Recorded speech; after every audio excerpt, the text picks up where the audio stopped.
Hi guys, my name is Becca and welcome back to my channel. Today I have my March wrap up for you. It's the very end of April. I have a couple of days left of April and I'm here with my March wrap up. Time has just gotten away from me. I haven't really been in the mood to film a wrap up since the last time I filmed this wrap up. Stuff happened. I needed to refilm and I just didn't. So here we are. I'm refilming. Obviously it's been around like 2 months since I've touched any of these, so I can't give you like as clear synopses. I mean, I do have my notebook. Thankfully, I took really good notes in March. Well, not really good, but semi-good notes in March. April, I didn't. I didn't touch this notebook in April because I was going to use this for the entire month of April going forward, but then I realized I didn't want to do that. I want to save those for my favorite books, so that's what we're doing. So I picked this up last night and started writing down my thoughts for April for the books that I read, and yeah, we'll get into that in April, I guess, but here we are for March. So at the end of this video, I'm going to let you know how I'm doing like TBR wise, and I think it was February. God, I hope it was February. I talked about like the one and only goal that I truly had, that I was going to like make myself accountable for, was my TBR. I've been saying this over and over again, how badly I want to get my TBR down, and sorry, I haven't done that. Like, in the beginning I'm pretty good with it, and then by the end I'm not, and that's because I don't figure like math-wise with all the books that I'm bringing in and all the books that I'm reading, but I'm doing that now. I started in March, so we will talk about that at the end of the video, like where I'm at, and how I'm doing. So, yeah. Let's get on with the wrap-up, guys. Oh, of course, before we talk about the books, let's see if I can even remember anything that I did in March. I went and saw Captain Marvel in March. That was amazing. I absolutely loved it. It's like my third favorite Marvel movie now. No joke. Black Panther and Thor Ragnarok are 1 and 2, so yeah. I rewatched the entire series of Avatar: The Last Airbender with my brother, because it was like his first time watching it fully through, because he's seen like episodes here and there, but he's never like watched a full through. So we did that. It was amazing. Obviously it's one of my favorite shows of all time, so I love it. And then I played one of the video games. I actually played and beat. I actually beat 3 in March. Yeah. Devil May Cry 5 came out in March, so me and my brother, we played that. Took us like a week and we beat it. With what I said with Kingdom Hearts 3 and how it was so short and I didn't like it, the thing is, if it's supposed to be short, it's fine. Like, if the story is like really good throughout and it's supposed to be short, it's fine. But I felt like with Kingdom Hearts, like with 2, it was pretty decently long, and then with 3, I just felt I was being rushed through the whole thing, so that was my problem with 3, for Kingdom Hearts. But for Devil May Cry, they're relatively supposed to be short, and they, you know, give you a good story arc throughout. I loved it. I loved the game. It was amazing, and I loved the revelations that came out in that game. Even though it wasn't to us, it was to the characters in the game. It was still great. I loved it. So then me and my brother decided to replay 1 and 2. 1 and 2 of Devil May Cry, and yeah, so we ended up playing and beating those in March. It was great. We had a really great Devil May Cry filled month, and we loved it. We started playing 4, and I think then it was just like, we're done playing video games for right now.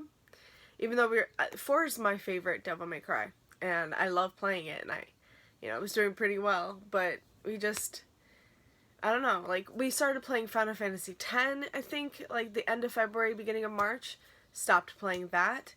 Like, those are my favorite games. Final Fantasy X is my absolute favorite game, and Devil May Cry 4 is my favorite of that series. But for some reason, when I get to my favorites, we just stopped playing it. We do want to, we do plan to go back. And I do plan on getting Final Fantasy X for the Switch, because I'm trash for that game. It's not funny. But yeah, that's all I did in March. It was great. I had a great time. So let's talk about the books. My structure: DNFs, 2019 releases, rereads, library books, backlist titles. Okay, so DNFs. I had to happen. And for March, I had this these stacks of like the types of books I wanted to read. So I had like a stack of mystery, a stack of mythology, a stack of like out of my comfort zone type books that I was like, I kind of want to read them, but I know they're like not technically for me. Like, they're not books that I normally would pick up, but I'm gonna try and hopefully I love them because other people really love them. And then I have books that I was just like, yeah, these are, I just really need to read these, and I really want to read these, so that's on there. So the 2 DNFs, of course, were the ones that were out of my comfort zone. We'll talk about that. First one was Eleanor, Oliphant is Completely Fine by Gail Honeyman. Technically, this shouldn't have been like on my comfort zone, though I think this is supposed to be like British humor, like adult contemporary, and that just wasn't for me. I literally DNF'd this like 20 pages in. I could not stand this. Thank God this was part of a buy 2 get 1 free, and this was the free, because I hated this book. I hated that stupid wax scene. I wanted to strangle the main character during that scene. It was just awful. And I hate this character, and I could not get past this book. So, I'm done. Yeah. I know a lot of people love this, and I'm in the minority for both of these, because these are, these are definitely up there for a lot of people, but not for me. And the other one was Salton Sea by Rita Sepetys. Sepetys? I have no idea. This is set during World War II, and it's about like these 4 refugees, and they get on like this boat, and it's supposed to be, what's it called? It was supposed to be 6 times deadlier than the Titanic, and it's like this forgotten tragedy that nobody really talks about, but it was so much worse than the Titanic, but everybody talks about the Titanic. And I don't know, I read like, I think it was like 50 pages of this or something, and I didn't care about the characters whatsoever. And I kept like skimming to see, okay, what's gonna happen? Am I gonna like these characters? Am I gonna care about? No, I even skimmed the end, and I was just like, oh, okay. Guys, I'm sorry. Like, this just wasn't for me, and I can't do anything about that. I wanted to love these, like I really did. And I think I actually maybe got more than 50 pages. Like, I started to, like, I picked it up, I set it down. I picked it up, I set it down. I couldn't keep going. And I wanted to, but this just wasn't for me. And I do like World War II, I do like books set during World War II, but not that one. That's, again, I'm in the minority. Both of those are very well loved books. Not for me. 2019 releases, I have 2.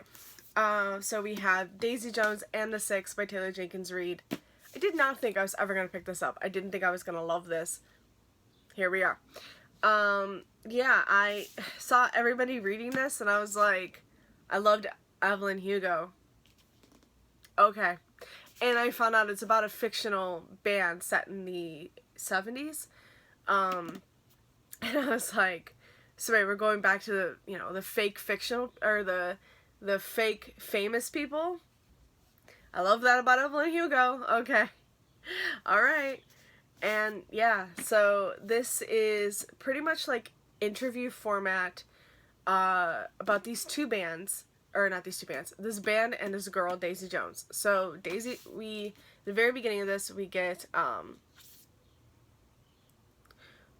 we find out about Daisy Jones and how she got into music and all of that, like what her life is like, and then we get to the Six, before they were called the Six, how they came together, and how they became a band and all of it, like their albums and everything. And then towards the middle, they finally meet, they team up, that kind of thing, and it all has to do with how they met, how they teamed up, and became like solidified, and then how they split. But it's all told in pretty much like a documentary interview format. It's all dialogue. There's pretty much like no narration text. There is a little bit, but not too much. Yeah, it's just, that's really all it is. I mean, it's all to do with like drugs and fame and sex and yeah. It's really, and music. Drugs, fame, sex, and music. That's what it's about. And it was great. I listened to the audiobook. I really feel like this one, if you try to read it physically, it could be very hard. Again, it is told through dialogue. It is told through like interview format. So it's much better to go into the audiobook. And yeah, it's so good. I love the voices for everybody. Like each person, it's a full cast. It's a full cast audiobook, so you get a voice for everybody, and I loved it. It was great. I give this like, oh god, what did I give this? Did I give this a 4.5? I think I did. It's still the last books I read too, so. Oh no.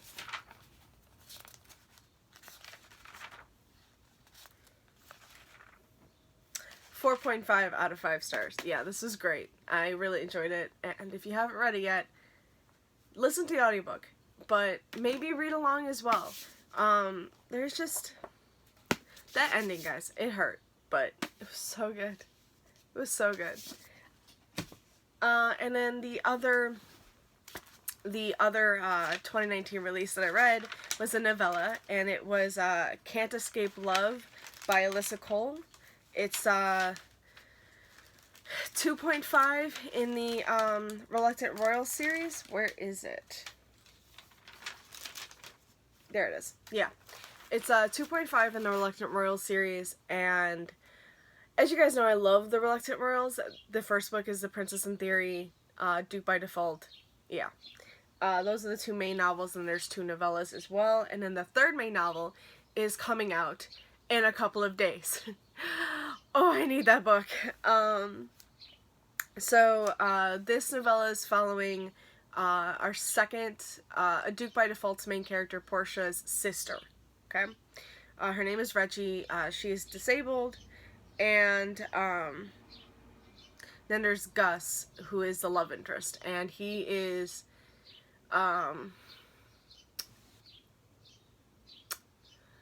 wow, I can't think right now. He is building an escape room of Reggie's favorite anime. Okay. And they met before this. Not exactly met. They chatted online. He used to make videos or something, and she would be his only follower. They were puzzle videos, I remember. And he couldn't see his face. You could only hear his voice, and she would be his only follower, and she just became so enamored of his voice, but like it became desperation.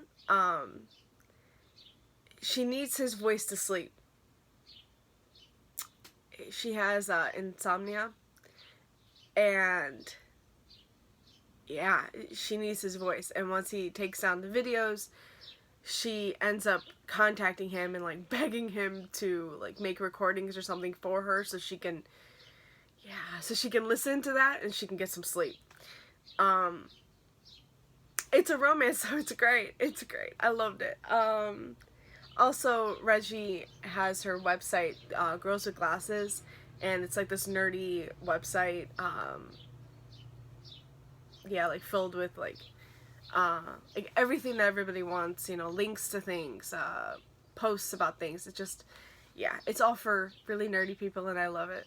I love Reggie and Gus. I thought they were so cute. I gave this 5 out of 5 stars. I love this series so much. The actual physical copy for this novella comes out on the 30th this month, and then that's also when the third full-length novel comes out. And I'm not entirely sure who the full-length novel Prince on Paper is actually about. Oh, wait. It's that prince from the second book, right? I think so. I think so. I can't remember his name off the top of my head right now, but I think it's him. Possibly. Maybe. Okay, so that was my 2 2019 releases. One 4.5 and one 5-star. That was pretty good. Alright, so now let's talk about the rereads that I have. So the first 2 rereads were Percy Jackson 1 and 2, The Lightning Thief and The Sea of Monsters. You guys already know what Percy Jackson's about. I mean, this is a well-loved middle grade series with Greek mythology. I mean, it's amazing and I love it. And I gave both of these 5 out of 5 stars because, well, I'm trash for the series. It's middle grade. I've loved this series for years, so 5 out of 5 stars. And, you know, not to spoil everything, but 5 out of 5 stars for all of my rereads. Okay? That's why they're rereads, because I love them so much. Wow, I can't remember how this goes. So, we have, what was it? The Dark Hunter series, but now, 1, 2, 3. Okay, so we have number 7, number 8, and number 9 in the Dark Hunter series, the full-length novels. There's novellas and stuff with these. Yeah, I love these books so much. Number 7 is how I've always said, where everything goes to shit and things take a turn, and it's not always great, but, you know, I still love it, I think, up to, like, book 12, and that's kind of where I felt like things started going downhill, but I didn't read too much after that, so hopefully, you know, it just, like, boosts back up. But we follow Tabitha and Valerius, Valerius being a Roman dark hunter who is, like, hated by all, pretty much, and Tabitha is Amanda, the love interest, or the heroine from the second book's sister. Since the Night follows one of my favorites, Alexian. I love my Lexi, okay? And Danger. Alexian is Acheron's, like, I want to say he's like the right hand, but he's the one who comes in, so when all the Dark Hunters decide, you know, they're like, fuck Acheron and all that crap, and, you know, we're gonna kill humans and do whatever the frick we want to, Alexian steps in and does what he has to do. He tries to persuade you to stop doing what you're doing and go back to what you were supposed to be doing, which is protecting the humans and killing demons, and if you don't do that, he kills you. That's what it is. So either, you know, you can follow the code and live, or you cannot and die. And Danger was contacted to, you know, be in this group of people who didn't want to follow the code, and she really wasn't going to, you know, allow that to happen, but yeah. So her and Lexi meet from that, and it's just, it's a nice romance. This isn't my favorite ship or anything, but I love Alexian so much, and Simi is a big part. I love it. I love Ash, Lexi, and Simi. They're, like, my favorite, like, family type, and it's so good.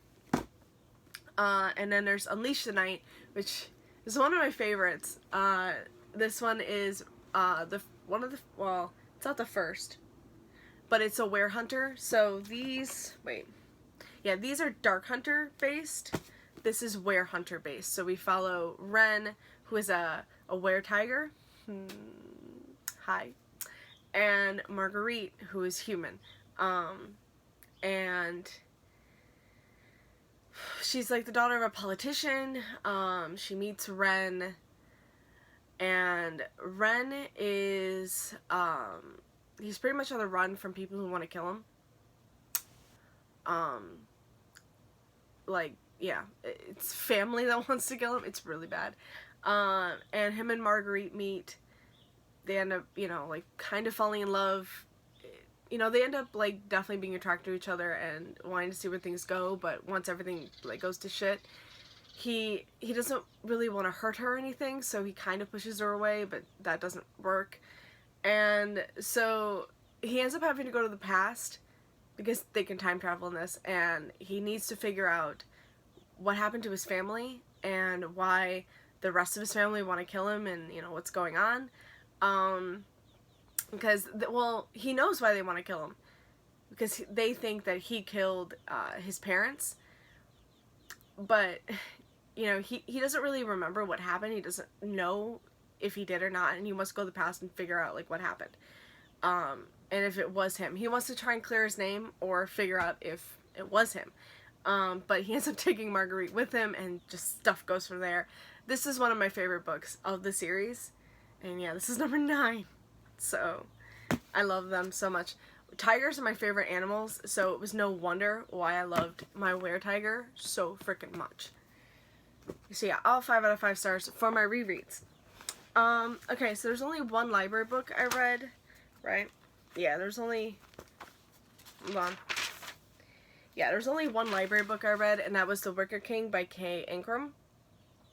It's about Jack and August, and Jack has, starts having hallucinations, and it's all about, like, this fantasy world, and August is trying to help him fulfill this prophecy in this fantasy world in order to, like, kind of, you know, help Jack. They think maybe if they fulfill, you know, what's going on, they, you know, he'll stop having these hallucinations. Yeah, August, he just wants to help Jack. He just wants to protect Jack. Just stuff goes from there. It's, I wish I had the physical copy. When I first filmed this, I was perfectly fine. That's when I returned the book. And yeah, then I remembered, yeah, no, I need it now. I need to refilm. I love the romance in this. It's very, very slow burn. You don't get anything until, like, the very end. But, it's just, I love the friendship / relationship between Jack and August. It's just so beautiful. And I really liked it. I really did. I gave it 4 out of 5 stars.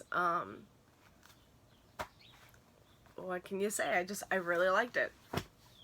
So that was the only library book. Now I have so many backlist titles to talk about. And we're 23 minutes in. Hello. Okay, first up is Once Ghosted, Twice Shy by Alyssa Cole. This was, of course, a 2018 release, so I couldn't talk about it with the Can't Escape Love. But this was like 1.5 in the Reluctant Royal series. So it was Princess in Theory, then Once Ghosted, Twice Shy, then Duke by Default, then Can't Escape Love, then Prince on Paper. Yeah, that's how it goes. So this one follows Likotsky, who is Devious' secretary, or private secretary, pretty much. And it's just her romance. It's her female-female romance. I want to talk, I think next month, about the female-female romances in books, because I have something to say. And I don't know how I feel, but this one, oh my god, like, I don't know what it is, but there are, like, so many female-female romances that I don't know. We'll talk about it next month, but, yeah, we really have to talk about it. Okay, so, yeah, it's, about Likotsky and her relationship with Fab, or Fabiola. They met during Princess in Theory, and something happened, and Fab just ended things with Likotsky. Just straight up was like, we're done, goodbye. And then in this one, after the ending of A Princess in Theory, they kind of run into each other again, and things go from there. Like, they talk about, like, what happened, and, you know, it was just so cute, and I loved it. And I feel like they should have had a full-length novel. It's not fair. Like, it's the same thing with Reggie and Gus. Like, I want a full-length novel between both of them. I'm sorry. Like, I love the, like, novellas and everything, and I love the series. Damn it, though. Like, these guys deserve full-length novels. But it was great. I gave it 5 out of 5 stars. I loved their relationship, and yeah, it was just, I cried. I listened, the best thing about these is I listened to all of them on audiobook. I just wanted a physical copy for this, and I'm gonna get the physical copy of the next, you know, I want the whole series in physical, but I love the audiobooks the most. They're the best. I think it's Karen Chiller, I think is her name. Karen Chilton? Something like that. She's just the best narrator for the series, and I love it. So, yeah, if you want to read this series, listen to them audiobook if you can't, or if you can. If you can't, then, I mean, it's great no matter what, but audiobook is the best. Okay, next up is Leverage and Death by J.D. Robb, number 47 in the series. I figured out Connections and Death, which is the next one is 48, so this is number 47. What can I say? It's number 47 in the series. It's great. I love it. Eva's, you know, working a homicide case. I don't even remember what the case is for this. Oh, this one was about the bombings that keep happening. They're like suicide bombings, but there's more to the story than that. Like, you find out that the people who are, you know, suicide bombing in these offices and things, were being tortured, and their families were being tortured, and they had no choice but to follow the instructions, which is to suicide bomb. So they were victims just as much as the rest of the people were, and I just love it. I love this series. I love this gang. Eve and Warwick is one of my favorite ships of all time, and actually, I mean, be honest, they are my favorite ship of all time. They're number 1 in my book. They're the best. I can't say anything else. Like, these characters make the series for me. They just do. And, of course, this is 5 out of 5 stars. What? Okay, so we have the next, oh wait, 3 or 4?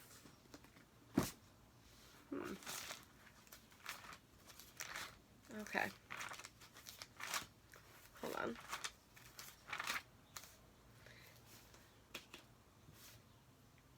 Okay, so the next 4 books were all from my 2019 list to read for the year. I read 4 in March, okay? So I read A Song of Achilles, which follows Achilles and Patroclus, and their, like, friendship / romance, and it's so fucking good.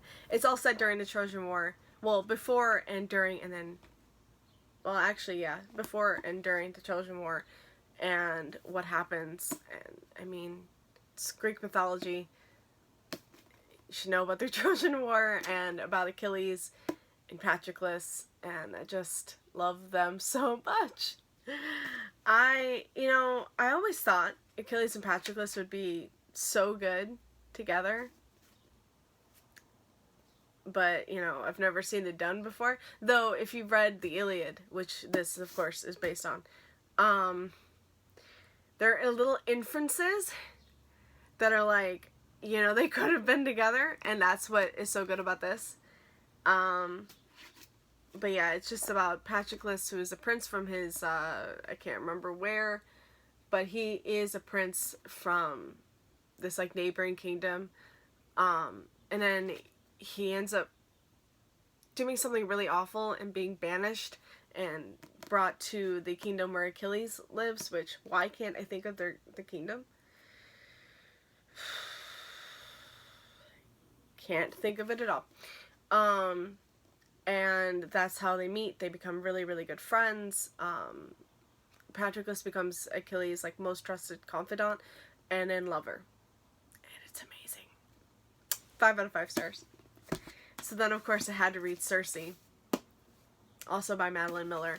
This one follows Cersei. You know, you follow her throughout her entire life. Cersei is a god, well, a titan, or she's the daughter of titans, and she's pretty much the first witch in, you know, in history, in mythology.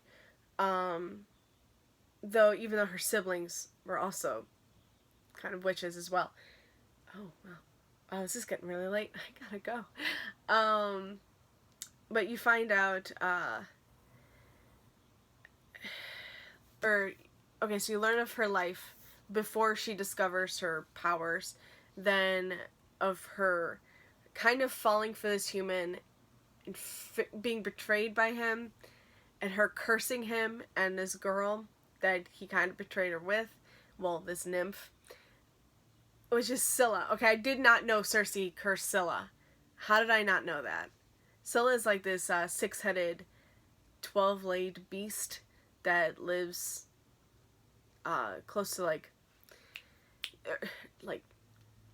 that is like close to the Sea of Monsters, like really, really close, which is in, you know, this. Cersei and Scylla were in this, and I thought it was great, learning so much about this. But you also get to see when Cersei meets Daedalus and Odysseus. That's after the Trojan War. Like, you know, this is set during, well, parts of it is set during the Odyssey, which is after the Iliad, of course, and it's all about Odysseus's journey after the Trojan War and his journey home from that, and all the trials he has to go through to get home.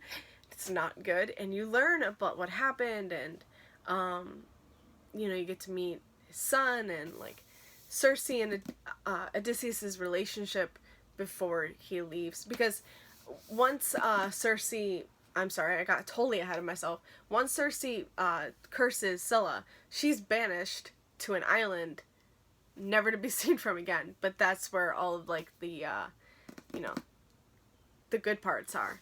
And I really loved it. I really love Cersei, and you know, Cersei, she has been screwed over a lot. There is a scene, you do figure out why she curses, like, men who arrive on her island, why she curses them to be pigs. You know, why she turns them into pigs when they come in. There's a reason for that. It's a so good reason, because they're pigs, and it's great, and I loved it. 4.5 out of 5 stars. There were parts that kind of dragged, but this was great, and I loved it.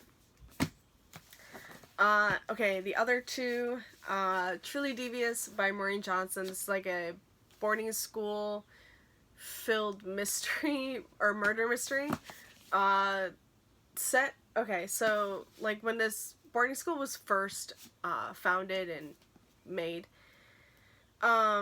which was in the early 20th century, there was this murder that happened. The founder's wife and daughter went missing, and there was this whole mystery going on, and you didn't know what the hell was going on. And now it's like decades later, and our main character Stevie is accepted into the school, and she wants to solve this case, especially since now during her time there are, you know, more murders going on, or another murder happening, and you don't know what's going on. You don't know if it's connected, or if it, you know, we still don't know who did it and why, and we're still, like, you know, wondering what the hell's going on. There is a sequel to Vanishing Stair, because I will say the end of this was just like, okay, I need the second book now, but I wasn't, like, totally hooked into this, and I wasn't in love with it. I did like the mystery parts, but that was kind of it. I didn't really care for Stevie much, our main character. I didn't care for the romance at all, like, from certain parts. Oh yeah, it's a trilogy. Fuck. I will get the sequel, The Vanishing Star, or at least I will get it from the library so I can read it. but I didn't love this. I gave it a 3.5 out of 5 stars. I thought it was okay. It was good, but it wasn't like mind-blowing, and it wasn't, you know. I still want to know what happened to the daughter. The founder's daughter. I need to know what happened to her. Like, that's the biggest mystery overall. Because again, she was kidnapped and you don't know what happened to her. So, like, I still really want to know, but 3.5 out of 5 stars. Okay, and then the last one of that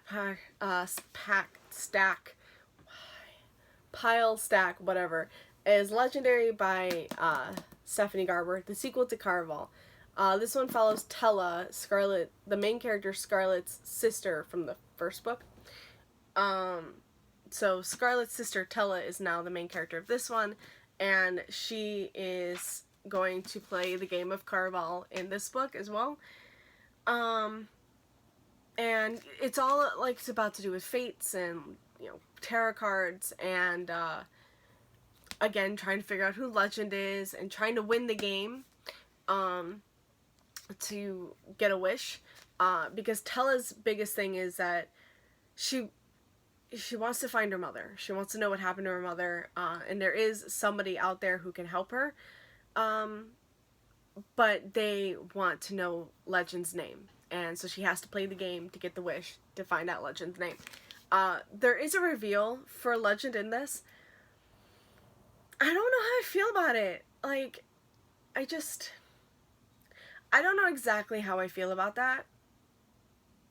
I'm hoping in finale, the last book, it'll be better. Like, it'll, like, really explain things and make it so, like, I don't know if I really want this reveal to be the actual reveal, or if I want it to be, like, a misdirection, and it's totally something else. We'll see, but I still, what did I give this? Where did everything go? Oh, there it is. I gave this a 4.5 out of 5 stars. I really did enjoy this, and I liked the fates and everything in this so much. So, 4.5 out of 5 stars for that. And then, are we down to our last two? Yes, last two, and I don't have that much time. We have Reign of the Fallen by Sarah Glenn Marsh. This is all about necromancers, and we follow Odessa, who is a bisexual necromancer, and her partner Evander, and they are tasked with raising nobles back from the dead. They are most recently tasked with raising the king back from the dead, but the biggest thing about raising them back is that once they are back in our world, they have to be shrouded at all times. They cannot be seen by humans, or by the living. If they are seen by the living, they are turned to shades, which is these horrible monsters that just destroy everything in their wake.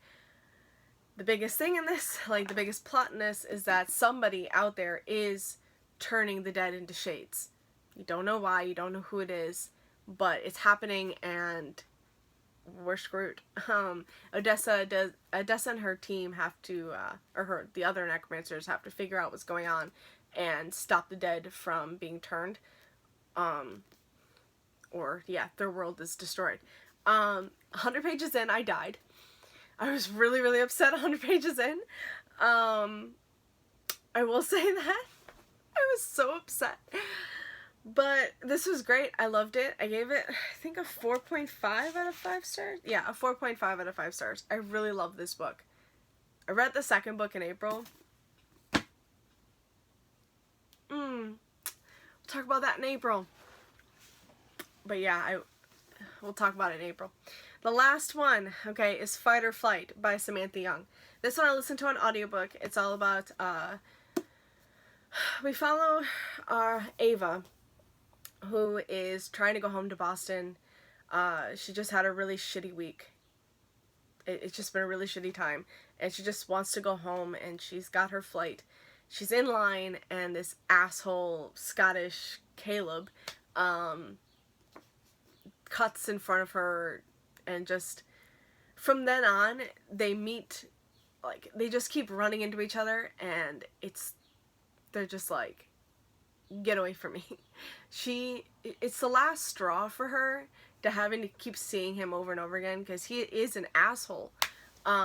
but they have a one-night stand before finally arriving in Boston, because they did have a layover, okay? They didn't join the Mile High Club here. At least not in the beginning. Maybe. Yeah, so, and then, you know, they're like, once they arrive in Boston, it's done, we're done, you know, it was a great time, you're still an asshole, get away from me. But then they end up running into each other yet again, through a friend, and they decide to just, you know, the sex is great, and let's keep going until, you know, until Caleb himself goes back to Scotland. I really enjoyed this. I know a lot of people didn't love it, but I really enjoyed this. Now, let's see. I liked the romance. I loved the humor so much. I loved Caleb. I don't care that he's an asshole. I liked it a lot. And, you know, she's had a lot of shitty things happen to her and shitty things told to her, and he just makes her, like, even though he's an asshole, he still, like, builds her up, you know? And it's like, look, you are a beautiful person, you were a great person, and fuck the people that told you this. Don't, you know, it's not true. And I really liked it. I gave this 4.5 out of 5 stars, okay? It was great. I love the audiobook. I love the audiobook. Okay, so that's it for the wrap-up. And it's still as long as, you know, it was before. I was trying not to have it so long. But yeah, now we just talk about where I'm at. So, for my TBR. Okay, so for my TBR, I started the month of March at like 135 books, so I wanted to get it down. My goal is to get it down to at least 75, so I have to calculate everything. I have to calculate the books that I'm bringing in, and the books that I'm, like, reading, and the books that I'm taking out. So, okay. So, at 135, I hauled 12 books, okay? So, for my March book haul, adding to my TBR, I added 12 books. I read 9 from my existing TBR, or the books added to it, and I DNF'd 2, and I unhauled 1, okay? So, I literally just decided to unhaul Sight Witch by Susan Dennard. I haven't gotten rid of it, but it is in my unhaul pile. I just decided I'm not going to read this. I don't even know if I want to read Blood Witch. Like, Wind Witch was just not that great. But if I do decide to read it, I'm just going to get it from the library or something. I don't need it on my shelves. I already unhauled Truth Witch and Wind Witch, so yeah. So that brought my total for the beginning of April. Can you guess? Like, can you do math? 135 plus 12 minus 12 is 135. I'm back at 135. Okay, so yeah, I mean, it was great. I'm happy with that. I'm fine. Like, I wish it would have went down, but for the books that I brought in, to the books that I, you know, that I read or unhauled, I didn't lose any. Like, I didn't add any more books to my TBR, because at first I thought it was going to be like 140 or something, and I'm like, great. But hey, it's back at 135, and that's fine. Hopefully for April I could do better. I don't even know, because I haven't even calculated it yet, and we're almost at the end. So that's it for me today, guys. Thank you so much for watching. I hope you enjoyed this video, and I will see you again next time. Bye. Happy reading.